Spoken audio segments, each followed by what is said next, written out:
राजकारणात मोठं व्हायचं असेल तर सुरुवात ही पराभवानच झाली पाहिजे.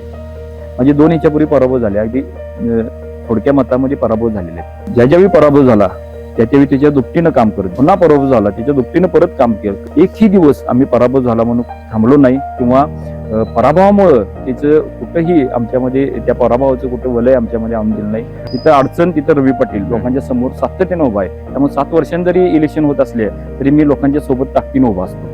प्रामाणिकपणे काम करण्याचा आम्ही प्रयत्न केलेला आहे, करत आहोत आणि इथून पुढच्या काळामध्ये हे करत राहू.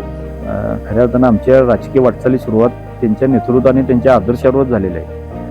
PN पाटील साहेबांनी आमचं राजकारण आणि आमची वाटचाल हे कधी वजा होऊ शकत नाही. कुठलाही ज्यानं मतदान केलंय नाही केलंय, कुठल्या पार्टीचं आहे कुठल्या गटाचं आहे हे कधी आम्ही बघितलं नाही. चांगला उत्स्फूर्त प्रतिसाद आहे. लोकांनी भरभरून आमच्यावरती विश्वास टाकत आहेत आणि मोठ्या मताधिक्यानं तिन्ही उमेदवार निवडून दिले यात कोणतीही शंका नाही. दर्शक हो नमस्कार, KK न्यूज मध्ये आपल्या सगळ्यांचं मनापासून स्वागत आहे. खरं बघायला गेलं तर आगामी जिल्हा परिषद पंचायत समिती निवडणूक त्या पार्श्वभूमीवरती सुरू असलेली आपली ही चर्चासत्र आणि आज आपण बघायला गेलं तर आहे वडणगे जिल्हा परिषद मतदारसंघामध्ये. या जिल्हा परिषदेमधील उमेदवार रवींद्र पाटील यांच्यासोबत आपण संवाद साधणार आहे. त्यांच्या कामाचा जो काही लेखाजोखा आहे तो आपण त्यांच्याकडून जाणून घेणार आहे.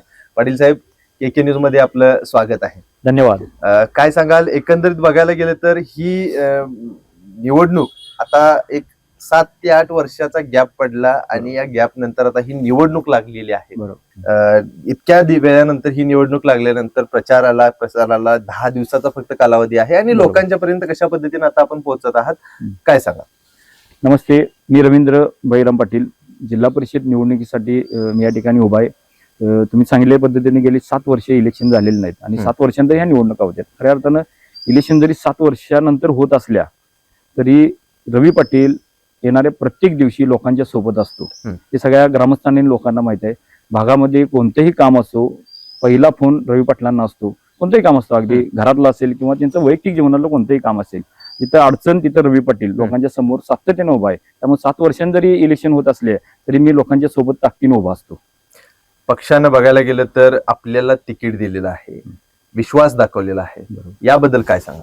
खऱ्या अर्थानं एवढ्या वर्षानंतर इलेक्शन होते आणि एक टर्मच चुकली त्याच्यामध्ये आणि इच्छुकांची संख्या खूप मोठी होती. मी खऱ्या अर्थानं राष्ट्रवादी काँग्रेस पार्टी आणि भारतीय जनता पार्टी मी आभार मानतो आमच्या तिन्ही उमेदवारांच्या वतीनं, कारण मला जिल्हा परिषद मधून वडंगी जिल्हा परिषद मधून उमेदवारी माझी जाहीर झालेली आहे. त्याचबरोबर आमचे सहकारी पंचायत समिती ओपन मधून आमचे केवलसिंह राजपूत यांची उमेदवारी जाहीर केलेली आहे. पलीकडे जे आमच्या खुपिरी मतदारसंघातून सो आशा पाटील यांची उमेदवारी जाहीर केलेली आहे. राष्ट्रवादी आणि भारतीय जनता पार्टी यांचे एक चांगलं युती या ठिकाणी आमच्या या वडंगे जिल्हा परिषद मतदारसंघामध्ये झाले. खरोखर मी ह्या दोन्ही पक्षांच्या सर्व नेत्यांचे, आमचे राहुल पाटील भैया असतील आमचे नेते, त्याचबरोबर हसन मुश्रीफ साहेब असतील, त्याचबरोबर भारतीय जनता पार्टीचे खासदार धनंजय महाडिक साहेब असतील, अमोल महाडिक साहेब असतील, त्यांचे जिल्हाध्यक्ष नाताजी पाटील हे असतील आणि आमचे मार्गदर्शक आणि नेते आदरणीय महादेवराव महाडिक अप्पा यांची भूमिका याच्यामध्ये खूप महत्वाची होती आणि ह्या सगळ्यांच्या नेतेमंडळीच्यामुळे ही चांगली आघाडी या ठिकाणी स्थापन होते. मगाशी आपण बोललात की निवडणूक जरी थोड्या अंतरानं लागलेली असली तरी आमचं काम थांबलेलं नाही. बरोबर. म्हणजे अशी काय पद्धत आहे रवी पाटील यांच्या कामाची की जी वडंगे गावामध्ये किंवा आजूबाजूच्या गावाला माहिती आहे? बरोबर. खऱ्या अर्थाने या ठिकाणी आवर्जून सांगावंच वाटेल की भारतीय जनता पार्टी आणि राष्ट्रवादी काँग्रेस पार्टी यांचं या ठिकाणी आघाडी झालेलं आहे. खऱ्या अर्थानं ज्यावेळी आपल्याला सगळ्यांना माहिती आहे की शासनानं, महायुतीच्या शासनानं ज्यावेळी लाडकी बहीण योजना ज्यावेळी अंमलात आणली आणि ती जाहीर केली योजना, आम्ही सध्या त्यावेळी अपोजिट मध्ये होतो आणि खऱ्या अर्थाने ही योजना जाहीर केल्यानंतर कोल्हापूर जिल्ह्यामध्ये पहिलं शिबिर आमच्या ग्रुपनं BH दादाप्रेमी युवक मंच्या वतीनं आम्ही स्वतः हे शिबिर आयोजित केलं. म्हणजे भारतीय जनता पार्टीची आणि त्यांच्या घटक पक्षांची ही योजना होती. आम्ही त्यावेळी काँग्रेसमध्ये होतो तरी सुद्धा ही योजना कोल्हापूर जिल्ह्यामध्ये पहिली आम्ही योजना सुरू केली की महिलांचे जी अगदीचे किचकट ऑनलाईन फॉर्म जमा करायचे होते ती सगळी योजना आम्ही या ठिकाणी राबवली आणि जवळपास वडंगे गाव आणि तसंच परिसरातले 80% महिलांचे बिनचूक ऑनलाईन फॉर्म आमच्या युवक मंचच्या वतीनं आम्ही भरून दिले आणि त्याच्यामुळं आज या ठिकाणी वडंगे गावातील बऱ्याचशाच महिला म्हणजे 80% महिला या ठिकाणी पात्र झाल्या, त्या कक्षेमध्ये आल्या लाडक्या बहिणी योजनेसाठी आणि ह्या योजनेचा मोठा लाभ मिळतोय.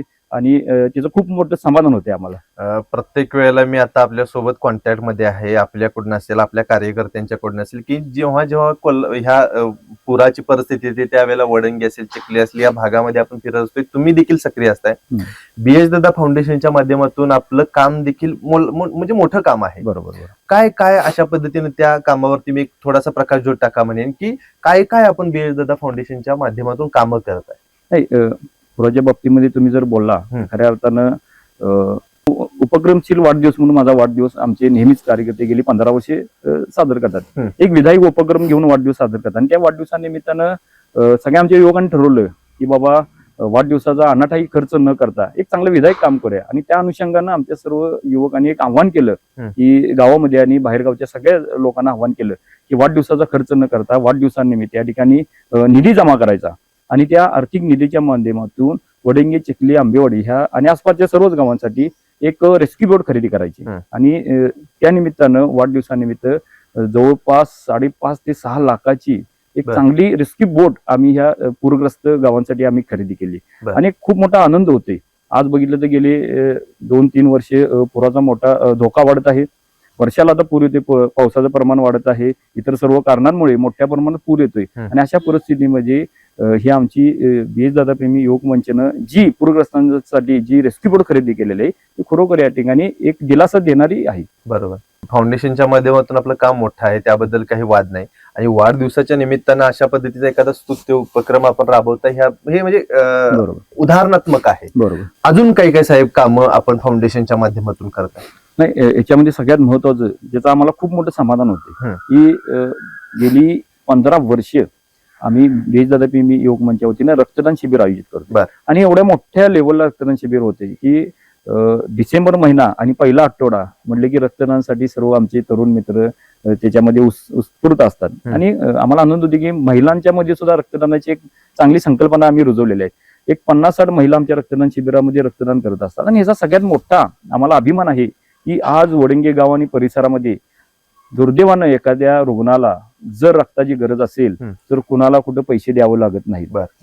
एक फोन केला, मला केला किंवा आमच्या सर्व सहकार्यांना कुणाला एखादा फोन केला तर जाग्यावरती तात्काळ आणि मोफत रक्त बॅग देण्याची व्यवस्था आमच्या युवक मंचच्या माध्यमातून गेली 15 वर्षे आणि अखंडितपणे केली जाते. त्याचं मोठं समाधान या ठिकाणी आम्हाला होते. आणि त्याच या ठिकाणी ह्या आमच्या कार्याच्या जोरावर आम्ही लोकांच्या समोर मताच्या मागणी करत आहोत. नाही, म्हणजे एका बाजूला बघायला गेलं तर राजकारण सोडून हे समाजकारण हे आपलं सुरू आहे. बरोबर. आणि हा रथ बघायला गेलं तर गेली 15 वर्ष आपण अविरतपणे हाकत आहात. बरोबर. कशा पद्धतीचा अनुभव येत आहे आणि लोकांच्याकडून ह्या कामाबद्दल प्रतिक्रिया काय येत आहे?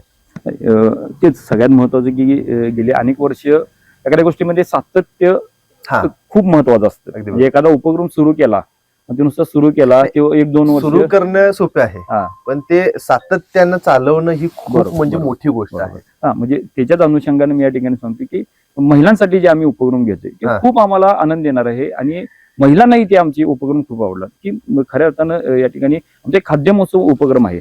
आम्ही गेले 13-14 वर्षापूर्वी हे खाद्य महोत्सवाला सुरुवात केलेली आहे आणि एक चांगला मोठा खाद्य महोत्सव होते. त्या ठिकाणी आमची एक संकल्पना असते की महिलांना खाद्य महोत्सवाच्या माध्यमातून अर्थार्जन करावं, म्हणजे नफा आणि तोटा ह्याची संकल्पना काढावी आणि व्यवसाय करण्याच्या दृष्टीनं महिलांचं धाडस व्हावं यासाठी एक चांगला आम्ही व्यासपीठ महिलांना त्या खाद्य महोत्सवाच्या माध्यमातून देतोय. आणि आम्हाला आनंद होते आमच्या सगळ्या ग्रुपच्या तरुणांना की वडंगे गावातील आज जवळपास 200 ते 300 महिला वडंगे तसेच कोल्हापूर तसेच आसपास भागामध्ये स्वतःचा छोटा मोठा व्यवसाय त्या महिलांनी सुरू केलेला आहे. बरोबर. हा आमचा या ठिकाणी ते उद्दिष्ट साध्य झाले त्या माध्यमातून आणि हीच आमची मोठी ताकद आहे आणि हीच आमचं या ठिकाणी मंचेचं कार्य आहे. म्हणजे एका बाजूला बघायला गेलं तर स्वयंरोजगार जे आपण म्हणतोय महिलांच्यासाठी, तर त्यावरती आपलं काम आहे. साहेब, निवडणूक लागलेली आहे, निवडणुकीवरती आपण थोडं बोलूया. कशा पद्धतीने ह्या निवडणुकीकडे आपण बघताय? म्हणजे खऱ्या अर्थानं साहेब कुठलंही पद नसताना आपण या पद्धतीचं काम करत आलेलं आहात. राजकारणामध्ये खरं बघायला गेलं तर पदाला खूप महत्व आहे आणि जर का एखादं पद मिळालं तर खूप चांगल्या पद्धतीने अजून आपण काम करू शकतो अशी बडे लोक म्हणत आलेले आहेत. बरोबर. निवडणूक तोंडावरती आहे, एक 10-15 दिवसावरती आहे, या पार्श्वभूमीवरती तुम्ही काय बोला? नाही, खरं पाहता ही इलेक्शन खूप महत्वाची आहे आणि अटीतटीची आहे. कारण का याच्यामध्ये एक मिनी मंत्रालय म्हटलं जातं. अशी जिल्हा परिषदेमध्ये आपल्याला हे उमेदवार निवडायचे आहे. बरोबर. आणि एक मतदारसंघाचा एक सार्वजनिक विकास करणं हे ध्येय असलं पाहिजे समोर, आणि त्यासाठी म्हणून हे सगळे उमेदवार निवडून जातात. खऱ्या अर्थानं तुम्ही ज्या पद्धतीने म्हणला, त्यामुळे हे सगळं करत असताना आमच्याकडे कुठलीही सत्ता नाही. म्हणजे मी साधा ग्रामचे सदस्यही झालो नाही आजपर्यंत, किंवा कुठल्या पदावर नाही, कुठल्या सत्तेवरती नाही, तरी सुद्धा सातत्याने लोकांच्या बरोबर आहे. लोकांच्या अडीअडचणी सोडण्यासाठी, त्याचे प्रश्न काय आहेत ते प्रश्न जाणून घेण्याची भावना माझ्यामध्ये आहे. ज्यावेळी लोकांचे प्रश्न जाणून घेण्याची भावना एकामध्ये असते, त्यावेळी त्या प्रश्नाचं निराकरण करण्यासाठी आणि लोकांना ते प्रश्न सोडून देण्यासाठी जी तळमळ आपोआप निर्माण होते. आणि तेच काम आम्ही गेले अनेक वर्षे करत आहोत, आणि त्या आमच्या कामाच्या शिदुरीवर आम्ही या ठिकाणी निवडणुकीसाठी उभे आहोत.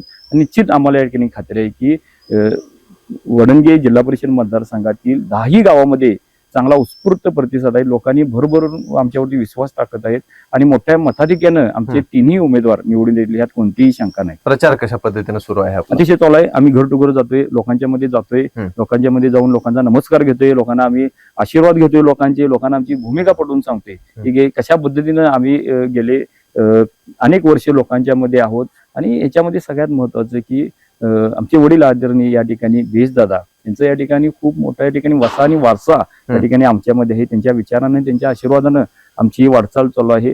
एक चांगलं काम या ठिकाणी आमचा करण्याचा प्रयत्न येत्या काळामध्ये राहील.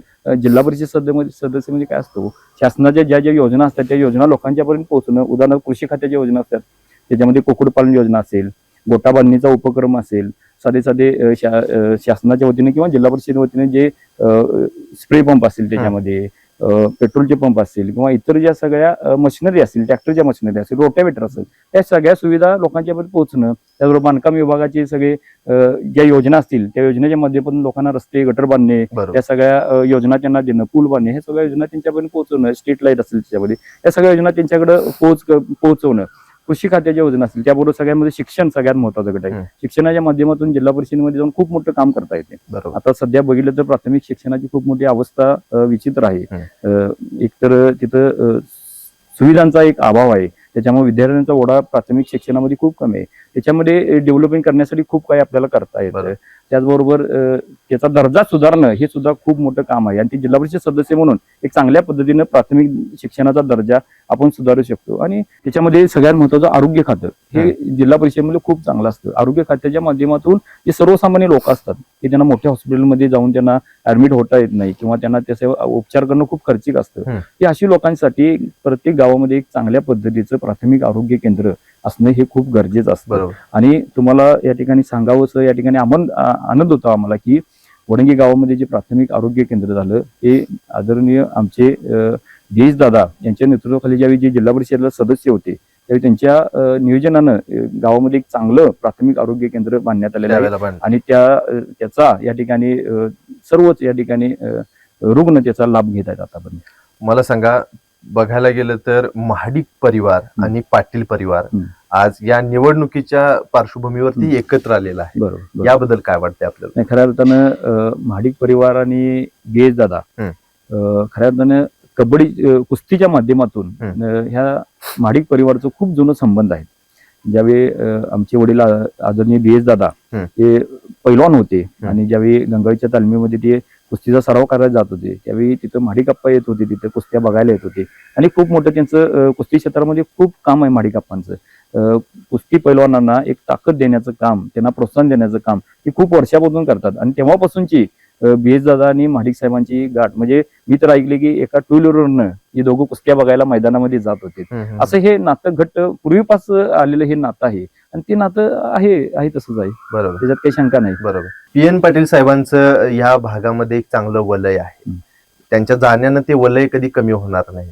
आजच्या ह्या निवडणुकीमध्ये साहेब तुमच्यामध्ये नाही आहेत, गट म्हणून तुम्ही याकडे कसं बघताय? सगळ्यात महत्वाचं म्हणजे पी.एन. पाटील साहेब खऱ्या अर्थानं आमच्या राजकीय वाटचाली सुरुवात त्यांच्या नेतृत्वाने, त्यांच्या आदर्शावरच झालेलं आहे. पी.एन. पाटील साहेब आणि आमचं राजकारण आणि आमची वाटचाल हे कधी वजा होऊ शकत नाही. साहेब असले नसले तरी त्यांचा वसा वारसा आणि त्यांचे विचार हे आजपर्यंत आमच्यामध्ये रुजले, आणि भविष्यामध्ये हे तशाच पद्धतीने असतील. एक साहेबांचं या ठिकाणी खूप मोठं आमच्यावरती वर्धास्त राहिलेलं आहे. आज जे काय आम्ही आहे, म्हणजे राजकीय असो किंवा आमची क्रीडा क्षेत्राला असेल, आज जी काय वाटचाल आहे आमची, ती पी.एन. साहेबांच्या आशीर्वादामुळेच आम्ही या ठिकाणापर्यंत आहोत. आणि त्याच पद्धतीनं आम्हाला पाठबळ देण्याचं काम आमचे नेते आदरणीय राहुल भैया आणि राजेश दादा हेच करत आहेत आणि त्यांच्या पाठिंबाच्या जीवावरच आम्ही आमचं समाजकार्य असेल किंवा राजकारण असेल याची वाटचाल आमची सुरू आहे.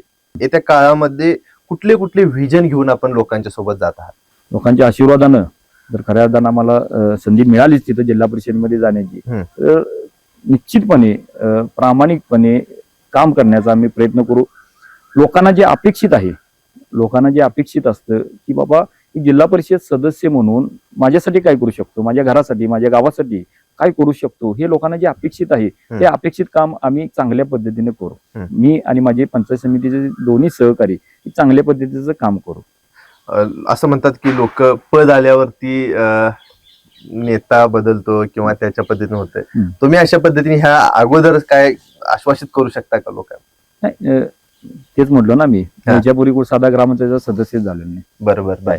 आणि एक चांगली गोष्ट आहे की चांगले चांगले विचार म्हणतात की राजकारणात मोठं व्हायचं असेल तर सुरुवात ही पराभवानच झाली पाहिजे. म्हणजे 2 ह्याच्यापूर्वी पराभव झाले, अगदी थोडक्या मतामध्ये पराभव झालेले आहेत. त्यामुळं एक लोकांच्यासाठी असलेली भावना आणि सगळ्याच गोष्टी पचवण्याची क्षमता असते, ती क्षमता आमच्यामध्ये आजही आहे. आणि आज आम्ही सत्य नाही किंवा पराभव झालाय, उद्या भविष्यात जाऊन आम्ही सत्य आलो त्याच्यामध्ये कुठलाही फरक पडणार नाही. आमचे विजन हे एकच आहे की लोकांसाठी काम करायचं आणि लोकांना आपल्या पदाच्या माध्यमातून लोकांना न्याय द्यायचा, एकमेव आमचं विजन आहे. पराभवानं माणूस कधी संपत नाही. खचला तर तो थांबला तर तिथं थांबतो. तुम्ही बघायला गेलं तर पराभव असेल, हार असेल, ती पत्करताय, परत नव्यानं उठताय, कामाला लागताय, ह्या सगळ्या गोष्टी आहेत. मग सामर्थ्य एवढं जे मिळतंय तुम्हाला, हे कुठून मिळतंय? ह्या गोष्टीने तुम्ही जो प्रश्न विचारला त्याच्यामध्ये मी मगाशी सांगितल्या पद्धतीनं की गेल्या 1-2-3 इलेक्शन मध्ये आमचा पराभव झाला, अगदी निसटता पराभव झाला, किरकोळ याच्यामध्ये आमचा पराभव झाला. पण खऱ्या अर्थानं पराभवानं आम्ही एकही दिवस खचलो नाही. ज्यावेळी पराभव झाला त्यावेळी त्याच्या दुपटीनं काम करत, बरोबर, पुन्हा पराभव झाला त्याच्या दुपटीनं परत काम करत झालो. एकही दिवस आम्ही पराभव झाला म्हणून थांबलो नाही किंवा पराभवामुळं त्याचं कुठंही आमच्यामध्ये त्या पराभवाचं कुठं वलय आमच्यामध्ये आणून दिलं नाही. कुठलाही जनमतदान केलंय नाही केलंय, कुठल्या पार्टीचं आहे, कुठल्या गटाचं आहे, ते कधी आम्ही बघितलं नाही. येणाऱ्या प्रत्येकाचं काम प्रामाणिकपणे, आपली जी कुवत आहे, आपली ताकद आहे, त्या ताकदीनुसार येणाऱ्या प्रत्येकाचं प्रामाणिकपणे काम करण्याचा आम्ही प्रयत्न केलेला आहे, करत आहोत आणि इथून पुढच्या काळामध्ये हे करत राहू. खरं बघायला गेलं तर कुठलीही ताकद नाही, एक बघायला गेलं तर राजकीय तुमचा संघर्ष सुरू आहे. बरोबर. या संघर्षामध्ये बघायला गेलं तर साथ देणारा असं हात कुठला मोठा नाहीये. बरोबर. ह्याकडे कसं बघता? तेच खऱ्या अर्थानं कुठलंही पद आणि सत्ता नसताना हे सगळे सगळे उपक्रम राबवणं आणि लोकांसाठी काम करणं ही साधी सोपी गोष्ट नसते. 100%. कारण का त्याच्यामध्ये एक लोकांचा विश्वास खूप महत्वाचा असतो आणि हा विश्वास आमच्यावरती संपन्न झालेला आहे. म्हणजे एखादं काम जर निघालं, ज्यावेळी लोकांचा विश्वास कसा संपन्न करायचा, एखादं काम सुचलं किंवा निघालं घरामध्ये तर पहिला फोन काढून कोणाला केला पाहिजे हे त्याच्या डोक्यात आलं असलं. ज्यावेळी एखादा फोन करायचा, मला रक्त पाहिजे, कुणाकडे मिळू शकतं, रवी पाटलांच्याकडे मिळू शकतं. मला अँब्युलन्स पाहिजे, अडचण नाही, कुणाकडे मिळू शकते, रवी पाटलांच्याकडे मिळू शकते. माझं एखाद्या कॉलेजमध्ये ऍडमिशन करायचं आहे, ते कुणाकडे मिळू शकतं, रवी पाटलांच्याकडे मिळू शकतं. मला या ठिकाणी नोकरीमध्ये एखाद्या सहकार्य करायचं आहे किंवा एखादी मदत पाहिजे, त्यावेळी कोण करू शकतं, रवी पाटील करू शकतात. वेगवेगळ्या अडचणी आहेत, त्या अडचणीच्या वेळी मार्ग काढण्यासाठी ज्यावेळी लोकांना सुचतं की रवी पाटीलच हे काम करू शकतो, त्यावेळी खऱ्या अर्थानं लक्षात येतं की बाबा आपण लोकांसाठी आहोत आणि आपलं लोकांसाठी काम चालू आहे. निवडणूक डोळ्यासमोर आहे, पद, सत्ता, राजकारण ह्या सगळ्या गोष्टी चालत राहतील, पण ह्या भागाचा विकास व्हायला पाहिजे, हे प्राथमिक. कारण आपला भाग बघायला गेले तर हा कोल्हापूरला जरी आपण लागून असलो तरी गावाचा एक टच आहे त्याला, लक्षात आलं का बघा. आणि त्यामध्ये शेतकरी लोक भरपूर आहेत. त्या शेतकऱ्यांच्यासाठी एखादं काही व्हिजन आपण घेऊन चाललाय का? त्यानं आधुनिक शेती करणं ही खूप काळाची गरज आहे. कारण का एकूण बघितलं तर आमचा शेतकरी आज खूप इन्व्हेस्टमेंट करावं लागते शेतीमध्ये. त्याच्यामध्ये हे सगळे दर पाहता शेतीचे म्हणजे अनिश्चित सगळे दर आहेत. आणि त्याचबरोबर आता या अलीकडच्या 2-3 वर्षामध्ये नैसर्गिक आपत्ती खूप आले, आपल्याकडे पाऊस खूप जास्त पडतो आणि कमी पडतो, त्यामुळे शेतकऱ्यांचं नुकसान याच्यामध्ये खूप वेळ आलंय. आपल्याकडे ऊस शेती खूप मोठ्या प्रमाणात आहे आणि ऊस शेतीचं नुकसान ही जास्त पावसामुळे आणि पुरामुळे या दोन्ही गोष्टीमुळे होत असतं. त्याच्यामध्ये सगळ्यात महत्वाचं म्हणजे तुम्हाला सांगायला मला आनंद वाटेल की ह्याच वर्षी आम्ही गेल्या वर्षी की ड्रोनच्या माध्यमातून ऊसावरती फवारणी करण्याचं एक मोठं शिबिर घेतलं, जे कोल्हापूर जिल्ह्यामध्ये कोणी घेतलं नव्हतं. आमच्या युवक मंचच्या माध्यमातून एका एकराला जवळपास 700-800 रुपये ड्रोनचं त्याच्यामध्ये घेतात त्याच्यामध्ये बरं. भाडं. पण मंचच्या माध्यमातून आम्ही निम्म पैसे आम्ही घातलं 50% बरं. मंचनं, आणि 50% शेतकऱ्यांनी म्हणजे फक्त 299 रुपये ही ड्रोनची फवारणी केली. जवळपास वडंगी गावातील 250-300 एकराची फवारणी आम्ही फक्त 300 रुपयामध्ये करून दिली, त्यावेळेला करून दिली. एवढे तरुण आता साहेब आपल्या सोबत आहेत, त्या तरुणांना एकत्र घेऊन आपण BH दादा फाउंडेशनच्या माध्यमातून काम करत आहेत. त्या तरुणां उद्याच्या भविष्यासाठी म्हणजे तुम्ही विचार करत आहात, तुमचे आणि तरुणांचे हे ऋणानुबंध आहेत, हे कसे आहे? खऱ्या अर्थानं हे सगळं करत असताना माझे सगळे सहकारी मित्र आहेत म्हणून सगळं जमते. कारण का एखादा उपक्रम घेत असताना, लोकांसाठी एखादी योजना राबवत असताना मला या ठिकाणी सांगायला आनंद होईल, ज्यावेळी लाडकी बहीण योजना आली त्यावेळी सुरुवात केली, आम्ही सगळे फॉर्म जमा करून घेतले. एवढ्या मोठ्या आमच्या जवळ 25-30 हजार लोकसंख्या आहे वडंगी गावची. एवढे मोठे अर्ज आले की आमच्या त्या सगळ्या खोलीमध्ये अर्ज भरलेले होते. जी ऑनलाईन सिस्टीम मारायची सुरुवात केली आम्ही, पण सर्व्हरचा प्रॉब्लेम यायचा.